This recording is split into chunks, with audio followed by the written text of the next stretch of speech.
여러분 한 주간도 편안하게 지내셨습니까? 네. 오늘 우리 로마서 5장을 같이 좀 공부하시겠습니다. 로마서 5장을 다 펴시기 바랍니다.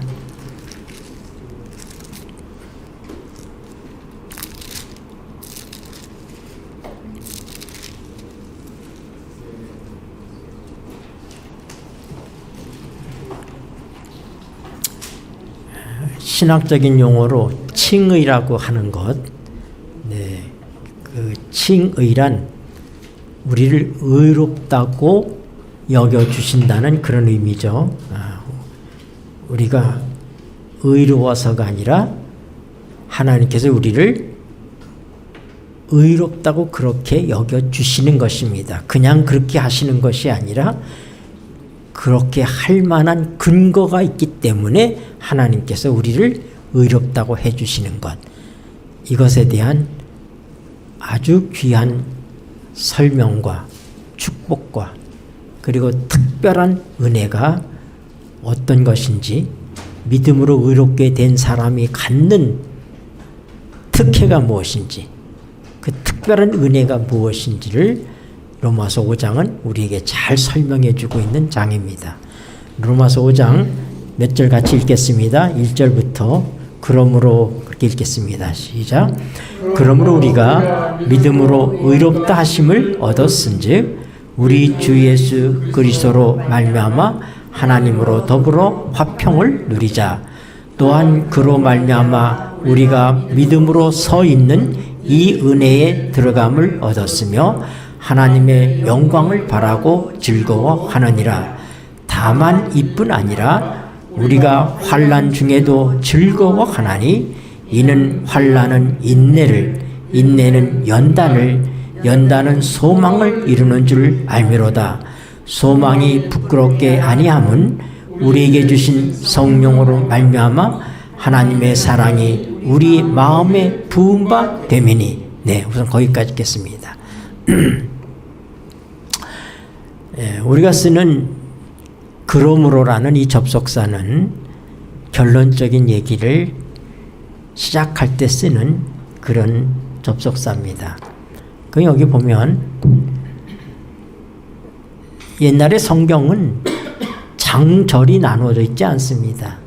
이것은 다 후대의 사람들이 성경을 보다 더 편하게 그렇게 읽고 이해하기 위해서 만들어 붙인 것이에요. 그러면 이 로마서는 본래 사도 바울이 기록할 때 그저 한 편의 편지인 것입니다. 로마에게 써보낸 편지예요. 그러니까 장절로 나누어져 있는 그런 것이 아니라 한 편의 편지라고 하는 것입니다. 그러면 이제 로마서 4장에 기록된 이 모든 내용들을 토대로 해서 마지막 절에 보면 25절에 예수는 우리 범죄함을 위하여 내어줌이 되고 또한 우리를 의롭다 하심을 위하여 살아나셨느니라. 예수님은 우리의 죄 때문에 돌아가셨고 예수님의 부활은 우리를 의롭게 하시기 위해서 부활하셨다. 이렇게 말씀이 끝나면서 이제 이어서 나오는 말씀이 뭐예요? 그러므로 하고 나오는 거예요. 그래서 그러므로 뭐라고요? 우리가 믿음으로 의롭다 하심을 얻었은즉 우리 주 예수 그리스도로 말미암아 하나님으로 더불어 화평을 누리자. 예수님의 십자가의 죽으심과 무덤에서 부활하신 그 사건을 통해서 우리의 죄의 문제가 해결되고 하나님께서 우리를 의롭다 하셨다 이 말입니다. 예수님이 부활하심은 곧 우리를 의롭게 하셨다고 하는 그 사실에 대한 증명이다 이 말입니다. 여러분, 예수 그리스도가 2000년 전에 우리를 대신해서 십자가에 달려 돌아가셨다는 사실을 믿으십니까? 네. 그러면 예수님의 십자가의 죽으심은 우리의 죄의 문제의 해결입니다. 우리의 죄 때문에 죽으신 것입니다. 그리고 무덤에 계시던 예수님께서 주일 중 첫째 날인 일요일 날 새벽에 부활하셨다는 사실을 믿으십니까? 네. 제가 그 이스라엘 그 지역들을 이 성지순례를 한 적이 있는데, 뭐 확실하지는 않겠지만은 예수님의 무덤이라고 추정되는 그 무덤을 우리가 가보았습니다. 근데 거기에 뭐가 없어요? 예수님이 안 계십니다. 왜요? 빈 무덤이에요. 부활하셨기 때문에. 사람들이 알라시를 섬기는 이슬람들이 그들이 숭상하는 마호멧은 지금도 무덤이 있습니다. 가서 보면. 네. 누구만이 무덤이 없어요? 예수님만이 무덤이 없어요. 왜요?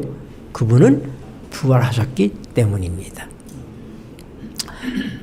예수님이 부활하셨다는 사실을 여러분이 믿는다면 우리는 뭐예요? 의롭게 되었다. 그의 살아나심은 우리를 뭐하기 위해서?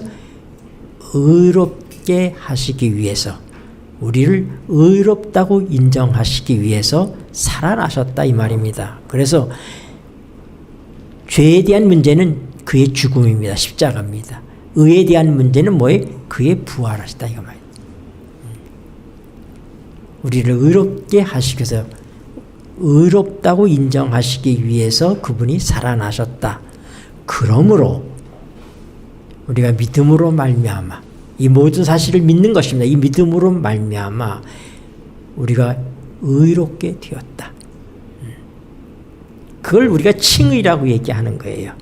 칭의가 뭐예요? 믿음으로 말미암아 의롭게 됨. 이것을 우리가 신학적 용어로 칭의라고 얘기하는 것입니다. 네. 그래서 예수 그리스도의 부활을 통하여 그 사실을 믿는 우리들에게 뭐가요? 이제 의롭게 되었다고 하는 사실. 하나님께서 우리를 의롭다고 인정해 주셨다는 사실입니다. 네. 그런데 그 결과가 뭐냐? 우리를 의롭다고 인정하신 그 결과, 거기에 따른 우리에게 주어지는 특별한 은총이 무엇이냐 이 말입니다. 그것은 예수 그리스도로 말미암아 우리가 하나님과 화목하게 되었다고 하는 거예요. 평화하게 되었다 이 말입니다. 죄와는 영원히 함께 하실 수 없는 그분, 비록 인류를 하나님께서 사랑하심으로 손수 창조하셨음에도 불구하고 그들이 범죄함으로 말미암아 하나님은 그들과 함께 하실 수가 없었습니다. 다시 얘기해서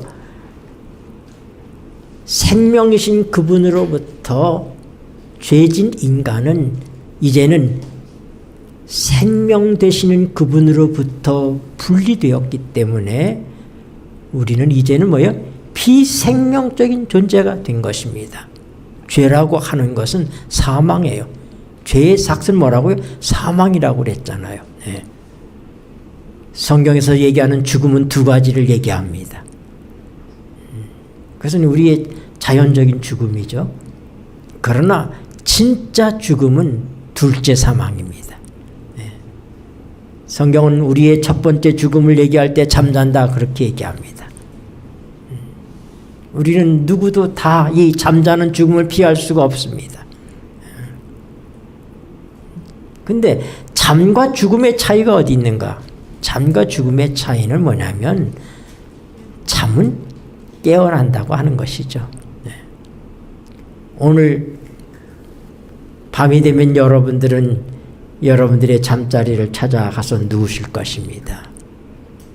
그리고 피곤한 몸을 잘 수 있다는 게 얼마나 큰 축복입니까? 그런데 만약에 오늘 밤에 내가 잠든다면 다시는 일어나지 못한다 그러면 그 잠자리가 그립겠어요? 우리는 두려움이 될 것이고 안자기 위해서 우리가 할 수 있는 모든 노력을 할 것입니다. 네. 그러나 우리가 기꺼이 우리의 몸을 우리의 잠자리에 누이는 것은 내일 아침이면 상쾌하게 우리가 다시 일어날 것을 알기 때문에 그런 것입니다. 이게 잠이에요. 잠이라고 하는 것은 깨어나는 것이 전제되어 있어요. 그러므로 성경은 우리가 죽는 이 첫 번째 죽음을 죽음이라 표현하지 않고 뭐라고요? 잠잔다. 야율의 딸이 죽었을 때 예수님께서 아이가 죽은 것이 아니다. 잠잔다. 그렇게 말씀하셨어요. 내 친구 나사로가 잠들었도다. 그랬습니다. 데살로니가에서는 뭐라고요? 아까 우리가 교동문을 읽을 때도 그 말씀이 있었는데 왜? 우리가 다 잠잘 것이 아니다. 주 안에서 잠자는 자들이 먼저 일어난다. 예수님께서 이 땅에 오실 때는 지상에 오시는 게 아닙니다. 예수님은 공중에 재림하셔요. 그래서 우리가 어디서 주님을 만난다고요? 공중에서 주님을 만난다고.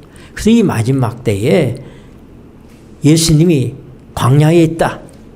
어디에 있다? 어느 성당에, 어느 교회에 와셨다. 다 거짓말인 거예요. 그건 가짜예요. 예수님이 두 번째 오시는 것은 공중에 오십니다.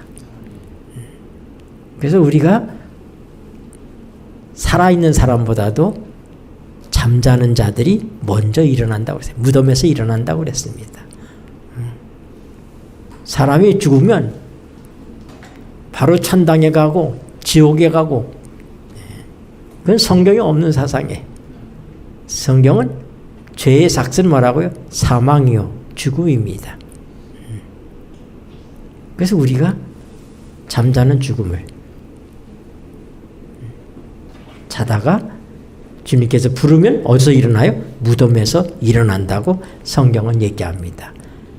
그리고 살아있는 자들도 우리가 떠올려 이렇게 둥둥둥둥 떠서 공중에서 우리의 몸이 호련히 변합니다.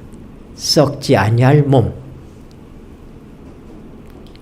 고린도전서 15장에 보면은 첫사람 아담은 산 영이지만 마지막 아담은 살려주는 영이시다. 첫사람은 땅에서 났지만 둘째 사람은 하늘에서 나셨다. 우리가 흙에 속한 자의 형상을 입은 것 같이 하늘에 속한 자의 형상을 입으리라.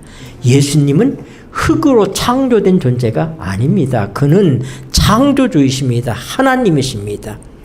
그래서 우리가 썩을 것으로 신고 썩지 아니할 것으로 다시 살아나고, 또 뭐예요? 약한 것으로 신고 강한 것으로 살며 육으로 우리가 육신의 몸으로 죽지만은 어떡해요? 영광스러운 몸으로 우리가 다시 살 거라고 얘기합니다. 그래서 우리가 지금 다 우리 이 육신은 하나님이 흙으로 창조한 아담, 그 아담을 통해서 물려받은 몸이기 때문에 우리의 이 원단 자체가 흙이에요. 흙에서 온 거예요. 근데 예수님이 재림하실 때 우리는 어떻게 나고? 이 흙에 속한 자의 형상을 지금 우리가 입고 있는 것처럼 그때는 뭐라고요? 하늘에 속한 자, 예수님, 피조되지 아니한 창조주이신 예수 그리스도의 몸으로 우리가 부활한다 이 말입니다. 그래서 뭐가요? 우리가 하나님의 아들이 되는 거예요. 아무나 아들이 아닙니다. 천사는 아들이 아니에요. 히브리서에 보면은 언제 내가 천사를 일컬어서 내가 너를 낳았다 그렇게 말한 적이 있느냐? 천사는 아들이 아니다. 그러나 우리는 아들인 것입니다. 성경에 하나님께서 우리를 아들이라고 얘기합니다. 그 얘기는 한 알의 밀이 땅에 떨어져 죽지 아니하면 한 알 그대로 있지만 죽으면 많은 열매를 맺는다.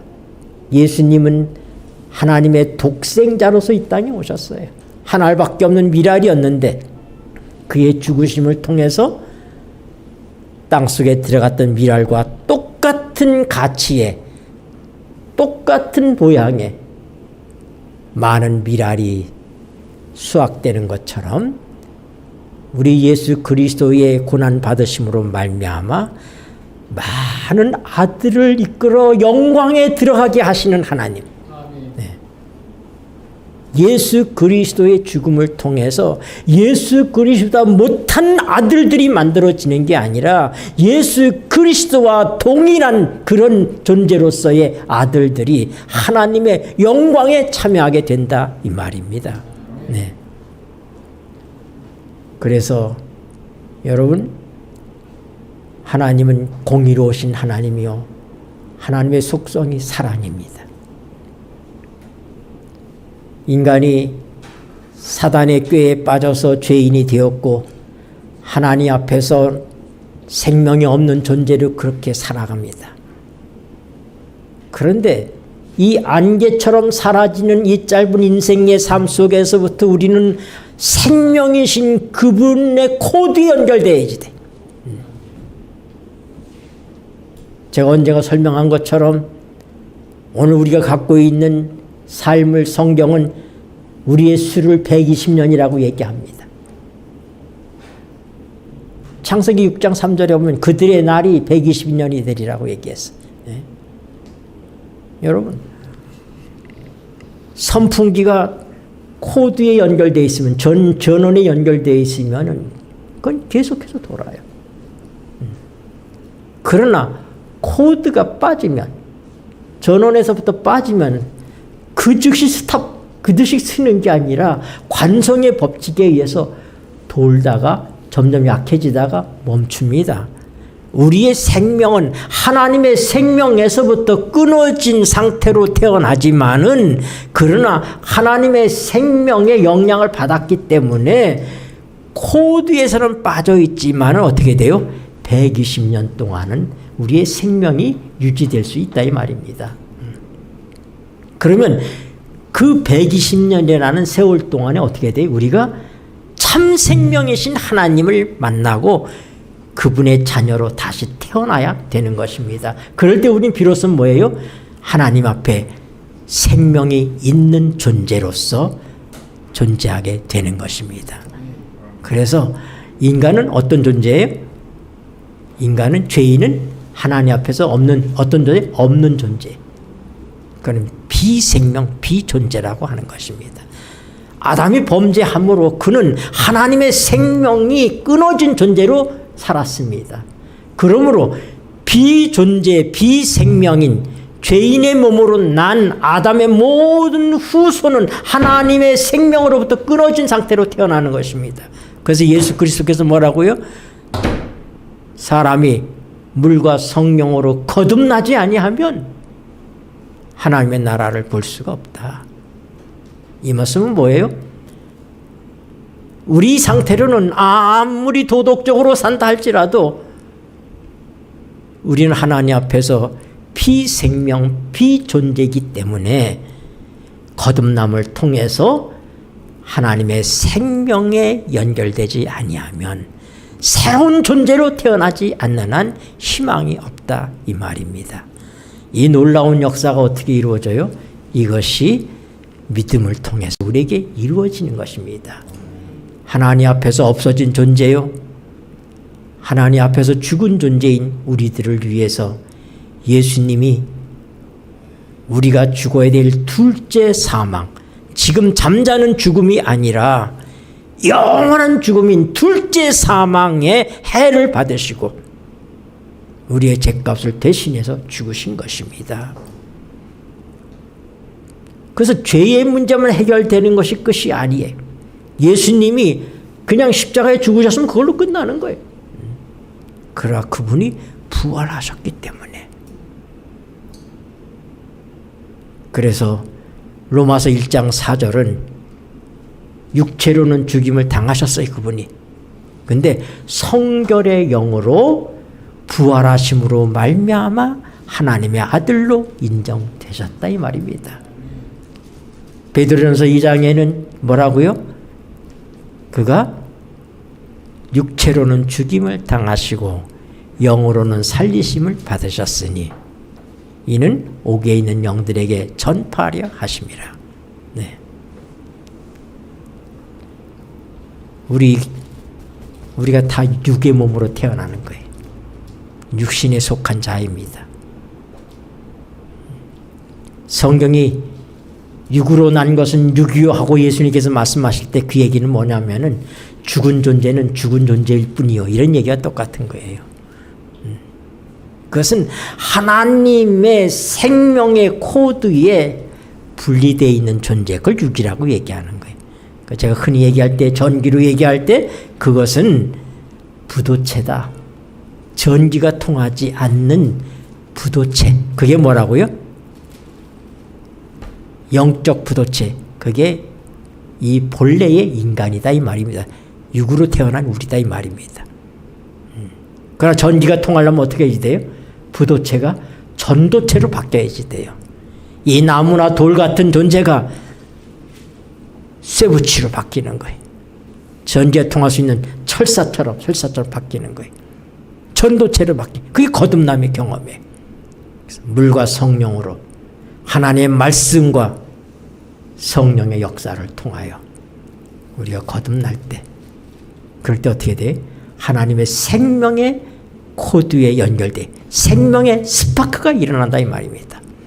아무리 성경을 읽어도 이게 옛날 얘기 같고 무슨 얘기인지 몰랐었는데, 그러나 어느 날 하나님께서 이 말씀을 통해서 역사하시는, 하나님 태초에 이 세상을 창조하실 때 하나님의 신이, 하나님의 성령이 수면 위에 운행하신다 그랬어요.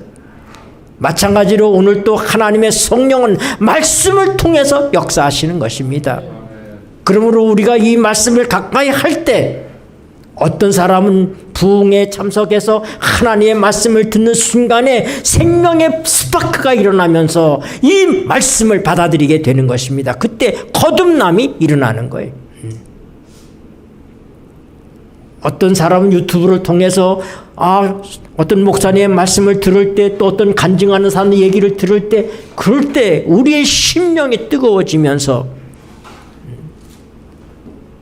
그렇게 오랜 세월 동안에 하나님의 말씀을 믿고 예수님과 3년 반을 따라다녔지만은 예수님 십자가에 달려 돌아가시고 부활했다는 얘기가 들리지만 그게 믿어지지 않기 때문에 엠마오란 동네에 자기 고향을 향하여서 귀향하던 글로와 또 다른 제자가 길에서 예수님을 만나봤는데 못 알아봤어요. 근데 예수님께서 실망하여 돌아가는 그들에게 하나님의 말씀을 펼치고 그리스도가 이 땅에 오셔서 우리 대신 죽으셔야 되는 성경에 예언되어 있는 말씀들을 가르쳤습니다. 그들에게 어두워졌던 눈들이 떠졌으면서 그 말씀들이 새롭게 이해되기 시작했습니다. 날이 저물었는데 그분은 더 가야 될 것처럼 보이는데 그들이 이 고마운 선생을 그냥 보낼 수가 없어서 어떻게 해요? 강권해서 자기 집으로 모셨습니다. 그리고 조촐한 저녁 식사가 준비되었어요. 우리 주님께서 늘 하시던 것처럼 축사하시기 위해서 손을 이렇게 들었을 때 그들의 눈이 열렸습니다. 주님이 못 박히신 이 손에 못자국이 보였었겠죠. 주여 하고 그들이 얘기할 때 주님께서는 자리를 피하셨습니다. 그들은 저녁상 차려놓은 거 다 무시하고 그들은 그 길로 예루살렘으로 달려가는 것입니다. 그래서 그들이 얘기하기를, 길에서 우리에게 말씀을 가르치실 때에 우리의 속이 뜨겁지 않더냐, 우리의 심령이 뜨겁지 않더냐.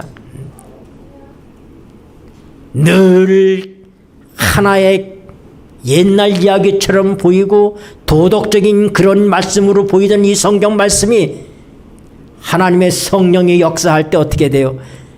글로바와 그 다른 제자가 길에서 그분이 가르칠 때에 그들의 눈이 떠지면서 그들의 심령이 뜨거워진 것처럼 우리의 삶의 변화가 일어나고 이 말씀을 받아들이고 믿게 될 때에 거듭남의 삶이 시작된다 이 말입니다. 그래서 바로 예수님께서 내 죄 때문에 십자가에 죽으시고 나를 의롭다 하시기 위해서 그가 죽은 자 가운데 계신 것이 아니라 부활하셨구나. 베드로전서 1장 3절에 있는 말씀처럼 그의 부활하심으로 말미암아 우리를 거듭나게 하시고 의예수 그리스도의 부활을 믿을 때 우리에게 거듭남이 일어난다 이 말입니다. 네. 그래서 그렇게 믿음으로 의롭게 된 사람들에게는 어떤 축복이 따르느냐, 그것은 하나님과 화목하게 된다 이 말입니다. 하나님과 화평하게 된 거예요. 이제는 더 이상 하나님이 우리의 두려움의 대상이 아닌 것입니다. 우리는 하나님 앞에서 더 이상 죽은 존재가 아닙니다. 더 이상 죄인이 아닙니다. 예수 그리스도로 말미암아 이제 우리는 의롭게 되었습니다. 하나님의 자녀가 되었습니다. 그래서 우리가 어떻게 돼요? 하나님 앞에 당당하게 나갈 수가 있게 되었어요. 히브리서 10장 19절에 보면은 그의 피로 말미암아 우리가 그의 성소에 나아갈 담력을 얻었다, 그렇게 얘기하는 거예요. 오늘 우리는 우리의 어떠함에 상관없이 예수 그리스도의 십자가와 그의 부활을 통하여 우리의 죄의 문제가 해결되고 우리가 하나님 앞에 의롭다고 인정되었기 때문에, 그것은 우리가 본질적으로 의롭거나 우리가 도덕적인 삶으로 바뀌어서가 아니라 우리는 그대로 있지만 예수님 때문에 나와 상관없이 나의 어떠함이 아니라 그분의 어떠함 때문에 우리가 어떻게 돼요? 의롭게 인정되었기 때문에 오늘 우리는 하나님과 어떻게 해요? 화평을 누리게 되었다. 하나님 앞에 담대히 나갈 수 있는 존재가 되었다. 이게 믿음으로 의롭게 된 자가 갖는 첫 번째의 축복이요, 은총인 것입니다. 그리고 우리가 예수 그리스도 안에서 그의 은혜 안에 서 있는 은총을 누리게 된 것입니다. 오늘 우리가 살고 있는 이 삶은 은혜의 삶인 것입니다. 예수 그리스도 안에서 누리는 은혜의 삶을 우리가 살고 있는 것입니다. 오늘 우리가 살고 있는 삶이 이렇게 힘들고 어렵다 할지라도 이스라엘 백성이 가나안에 가기 전까지 광야에서 만나로 먹고 반석의 물로 마시고 메추라기로 하나님께서 그들에게 배불리신 것처럼 오늘도 이 땅에서 이 광야 같은 세상을 살아가는 우리가 예수 그리스도 안에 서 있는 은혜로 사는 것입니다. 이것을 체험하고 이것을 깨닫고 이것에 대해서 기뻐하고 감사하는 사람이 믿음으로 의롭게 된 사람인 것입니다. 아까도 우리가 그런 얘기들을 했지만 마지막 때에 짐승의 표 666 그 짐승의 표를 받으면은 그걸 받지 않으면은 매매하지 못한다고 그랬어요. 야, 토끼 같은 새끼들과 연로하신 부모님과 사랑하는 아내가 있는데 그들을 굶겨 죽일 수 없기 때문에 내가 생각으로는 그것이 옳지 않다고 생각하지만은 손으로 그걸 받으면, 그래서 뭐라고요? 이마에나 손에 받으면 얘기. 생각은 아닌데 내가 한국말로 이 우리 목구멍이 포도청이기 때문에 호구지책 때문에 마지못해서 내가 그 짐승의 표를 손으로 받는다 할지라도, 아니면 생각으로 그걸 받아들인다든지, 그래서 이마에나 손에 그 표를 받으면, 오늘도 우리가 예수 그리스도의 은혜 아래 서서 살아가는 삶을 체험하지 못하고 있다면, 내가 월급 타서 내 식구가 먹고 살고 있고, 내가 장사해서 내 식구가 먹고 살 수 있고, 내가 노동해서 내 식구들이 먹고 살고 있다고 생각한다면 우리는 그날에 짐승의 표를 받게 될 것입니다. 그러나 그런 어려운 시기가 우리에게 올 때라도 하나님, 언제 제가 월급 타서 먹고 살았습니까? 내게 주신 그 월급도 하나님의 은혜로 제게 주신 것이고, 제가 언제 제 재주로 장사해서 살았습니까? 하나님의 은혜로 주께서 나를 장사하게 해주셨고 하나님의 은혜로 살았습니다. 그러므로 오늘 내가 매매할 수 없는 상황이 돼도 나는 하나님께서 과거의 은혜로 나를 살려오신 것처럼 은혜로 내 삶을 살게 해주실 줄 믿습니다. 그런 믿음을 가졌던 하나냐와 미사야, 아사랴, 사드락과 메삭과 아벳느고, 이 바벨론 이름으로는 유대 나라의 사람들의 이름 속에는 그들의 신앙이 담겨 있어요. 다니엘, 그거는 엘은 하나님을 얘기하는 거예요. 하나님은 나의 심판장이시다. 그러니까 느부갓네살이 그 이름을 벨드사살 바꿔버린 거예요. 벨은 그 나라 바벨론 신의 이름이에요. 벨마르둑. 벨마르둑의 창고를 지키는 자. 이렇게 이름을 바꾼 거예요. 하나냐 미사야, 하나님은 은혜로우시다, 이런 뜻이에요. 그걸 사드락 메삭 아벳느고 그들의 신의 이름으로 이름을 바꾼 것입니다. 이름은 바뀌었지만 그들의 정신을 바꿀 수는 없어요. 다니엘 2장의 사건을 통해서 바벨론이 금머리다. 근데 금머리가 금보다 못한 은나라에게 망한다. 그래서 이번에 어떻게 해요?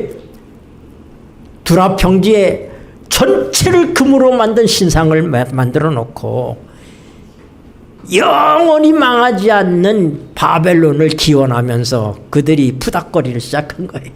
우리말로 구술한 겁니다. 일종의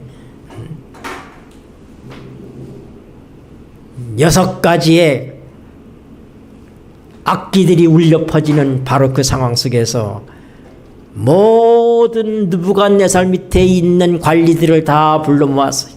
그리고는 그 음악이 울릴 때 엎드려 절하라고 얘기합니다. 근데 다 엎드려져 있는데 누구만요? 하나님과 미사야, 아사랴만 꼿꼿이 서 있는 거예요. 그들이 왕 앞에 불려왔어요. 너희들이 혹시 짐짓 실수해서 안 했다면 다시 기회를 줄 테니 그렇게 하라. 뭐라고요? 왕이여, 그러실 필요 없습니다. 우리 실수한 거 아닙니다. 우리는 결코 그 신상에게 절할 수 없습니다. 하나님 한 분 외에는 우리는 절하지 않습니다. 섬기지 않습니다. 내가 저 불을 7배나 뜨겁게 하리라. 여러분, 바벨론이 오늘날의 이라크예요. 어떻게 그들이 그 풀무불을 갖다가 그렇게 뜨겁게 태울 수 있었을까? 유전이. 그때도 석유가 있었다 이 말입니다. 네. 그때 하는 말이 뭐예요? 왕이요, 저 극렬히 타는 풀무불 가운데서 우리 하나님께서 능히 우리를 건져내실 것이고, 혹시 하나님의 뜻이 여기서 우리가 순교하는 게 뜻이라 해서 우리를 잠들게 하시면 그럴지라도 우리는 족하게 알고 그 신상하게 절할 수 없습니다. 여러분, 마지막 때 이런 삶의 위기가 우리에게 닥칠 때에 사드락과 메삭과 아벳느고가 하나냐 미사엘 아사랴처럼 하나님 앞에 굳게 설 수 있는 것은 그 위기의 때에 갑자기 그런 믿음이 생기는 것이 아니라 오늘 예수 그리스도의 은혜에 서 있는 삶을 살 때에 내가 오늘 사는 것은 전적인 하나님의 은혜로 사는 것이다. 내 재주로 사는 것이 아니다. 얼마 전에 제가 존경하던 장로님이 돌아가셨는데, 그 장로님이 언젠가 한번 제가 우리가 신학교를 다닐 때 그때 다 휴교령이 내리고 그래서 학교에서 공부를 못했어요. 그래서 우리가 한 교회에 지하실을 빌려가지고 비밀리에 우리가 공부를 했어요. 그래서 우리가 원하는 교수님들, 우리가 원하는 장로님, 목사님들 모셔다가 말씀을 듣고 우리가 그렇게 했습니다. 그 시절에 와서 말씀을 전해주셨던 정말 존경하는 그런 장로님이신데 얼마 전에 한 일주일 전에 세상을 떠나셨어요. 근데 그분이 그러는 거예요. 참외 농사를 짓는데, 자기 교회 안에 교인이 참외 농사를 짓는데, 참외는 매일마다 순을 잡아줘야지 돼. 매일마다 순을 잡아주지 않으면 열매가 안 말리니까 막 덩쿨만 뻗으면. 근데 7째 날이 되면 순을 잡아줄 수가 없어요. 다들 망할 거라고 그랬다니까. 참외는 오늘 딸 건 오늘 따야 되는 거야. 근데 오늘 안 따고 또 내일 딸 건 내일 따야 되는데 그날이 안 따는 거야. 그 밭에 가서 기도했더니 하나님, 천지 만물을 창조하신 하나님, 하나님께서 나와 함께 하시기 때문에 내가 비록 하나님이 복 주신 거룩한 날을 내가 구별한다 할지라도 이 농사가 망하지 않게 해줄 줄 믿습니다. 그렇게 기도하고 농사를 쳤는데 참외가 정말로 어린아이 머리통만 시각에 다 달렸다는 거예요. 그래서 그 해에 동대문 시장에서 최고의 고가로 그 참외가 팔렸다는 그런 말씀들을 전해줬어요. 이게 믿음인 것입니다. 인간의 생각으로는 안 될 것처럼 보이고 망할 것처럼 보이지만은 하나님의 약속을 믿고 살아계신 하나님의 은혜를 믿기 때문에 그렇게 살아가는 삶을 오늘 훈련하지 아니하면 그날에 우리가 설 수가 없는 것입니다. 오늘 우리는 믿음으로 의롭게 된 사람들은 예수 그리스도와 함께하는 은혜의 삶을 살고 있다고 하는 것, 이게 믿음으로 의롭게 된 사람이 갖는 두 번째 축복인 것입니다. 세 번째 축복이 뭐예요? 우리가 하나님의 영광을 소망하며 기뻐한다고 얘기합니다. 소망해.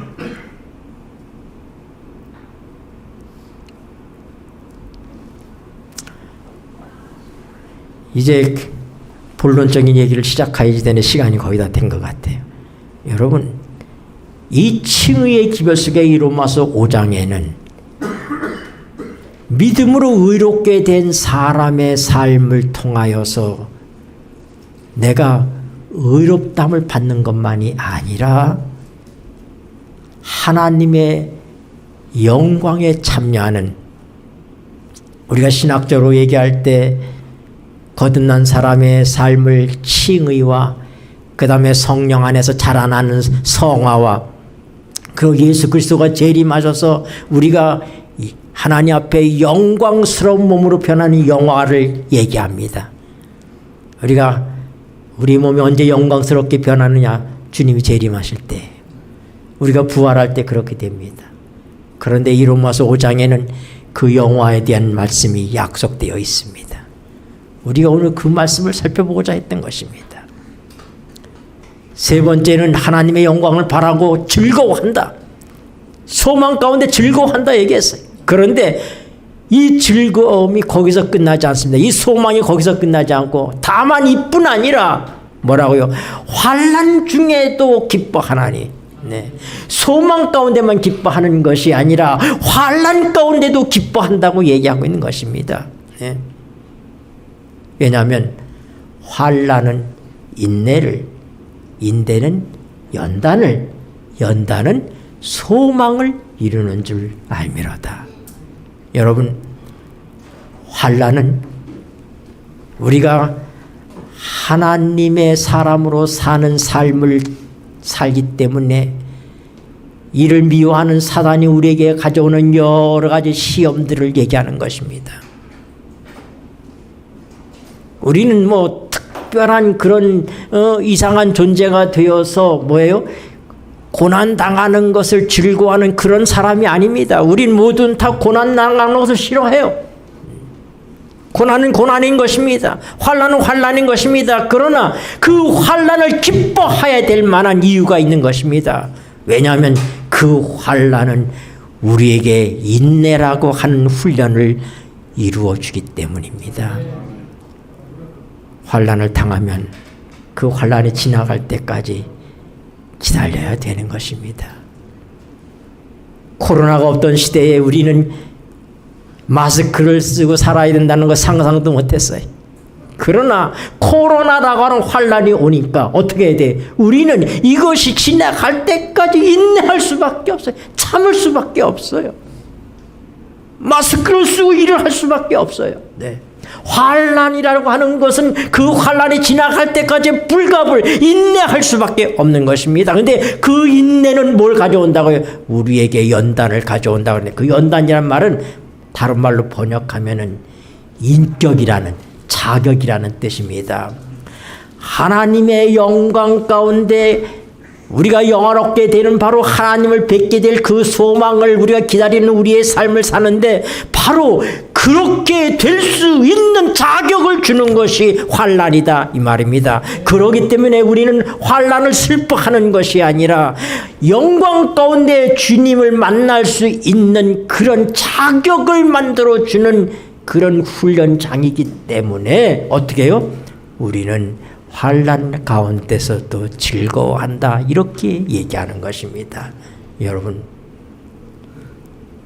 칭의는 우리가 믿음으로 의롭게 된다고 하는 것은 단순히